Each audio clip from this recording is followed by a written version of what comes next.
북한은 남한에도 과격한 표현을 자주 사용하지만 사실 일본에 대해서는 더하면 더했지 덜하지 않습니다. 상식을 벗어난 논평이라면서도 북한의 이 사이다식 표현에 속이 시원하다는 외교 관계자들도 꽤 많죠. 오늘 세상 돋보기에서는 북한의 대일 외교에 대해서 살펴보도록 하겠습니다. 외교안보팀 강영호 기자 나왔습니다. 어서 오십시오. 얼마 전에 일본 외교관이 명성황후 시해에 가담한 것으로 추정되는 그 편지가 발견됐는데 물론 우리도 광부를 했습니다. 네. 그런데 북한도 굉장히 강하게 비난을 했더라고요. 네, 북한 외무성은 을미사변은 전대미문의 국권 유린 범죄라며 강하게 비난했는데요. 외교관까지 동원해 감행한 범죄라며 반드시 값비싼 대가를 치러야 한다고 주장했습니다. 북한은 일본의 조그만 움직임에 대해서도 강하게 반발하는 모습을 보여왔는데요.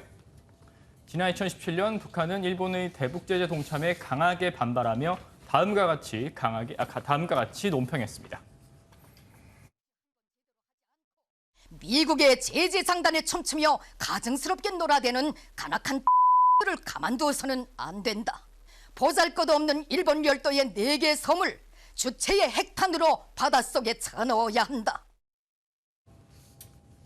네, 듣기만 해도 섬뜩한 표현인데 독도나 위안부 문제 등에 대해서도 이와 비슷한 논평을 발표하곤 했습니다. 예, 어쨌든 다른 나라 뭐라고 하기 좀 뭐하지만 어쨌든 북한 측에서 나오는 뉴스에 나오는 발언을 저희가 삐소리로 처리해야 할 정도로 심하다는 얘기 아니겠습니까? 네. 뭐 사이다 발언이다라고 볼 수 있겠지만 그래도 외교 관례상 쓰기 참 어려운 표현 아니겠습니까?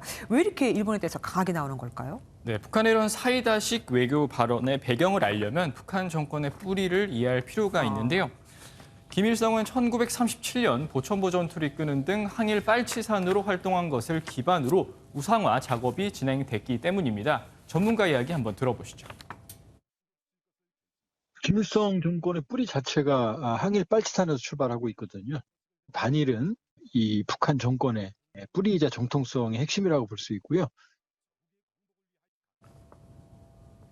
북한의 통치 이념인 주체 사상엔 미국에 대한 반제국주의만큼이나 일본에 대한 반식민지주의 정신이 담겨 있는데 이를 통해 내부 통치를 하는 것입니다. 제가 탈북민에게도 물어봤는데 실제 어릴 때부터 일본을 미국이나 남한 못지않은 적국으로 교육을 받고 김일성의 항일 운동 과정을 주입식으로 외운다고 합니다. 사실 과거에 북한이 일본하고 어떻게 관계 개선을 해보려고 했었잖아요. 그런데 잘 안 됐었는데 이런 경험이 또 바탕이 된 것 같기도 합니다. 네, 지난 2002년이었죠. 당시 북한 김정일 위원장이 일본 고이즈미 총리와 만난 북일 정상회담에서 일본이 납치 사실을 인정하고 사과하기까지 했습니다. 네네.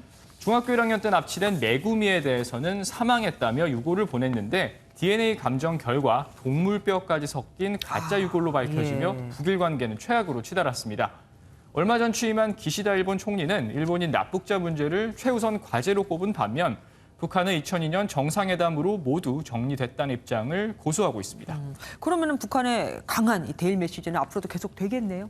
네, 전문가들은 북한의 대일 메시지는 앞으로도 계속 강경할 것이라고 보고 있습니다. 앞서 말한 내부 통치도 한 이유지만 무엇보다 관심을 모으는 것은 고이즈미 총리가 정상회담에 언급한 막대한 전쟁 배상금입니다. 아, 돈이요? 네. 우리나라도 지난 1965년 한일 청구권 협정에 따라 총 5억 달러의 독립 축하금을 받은 바 있는데요.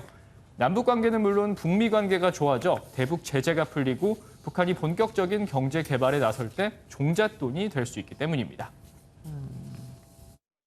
최소 40억 달러에서 최대 200억 달러까지의 그런 배상금을 지불해야 되거든요. 북한의 입장에서는 그것을 받을 수 있다면 경제적으로 굉장히 큰 하나의 돌파구가 될 정도의 큰 액수이기 때문에 다시 말해 김정은 체제 유지가 가능하다는 이야기로도 해석이 가능합니다. 따라서 협상력을 높이기 위해서 의도적으로 일본을 배제한 채 대일 메시지의 수위는 계속 높아질 거란 관측입니다. 한일 관계만큼이나 북일 관계의 셈법도 참 복잡해 보입니다. 지금까지 강영호 기자와 함께했습니다. 고맙습니다.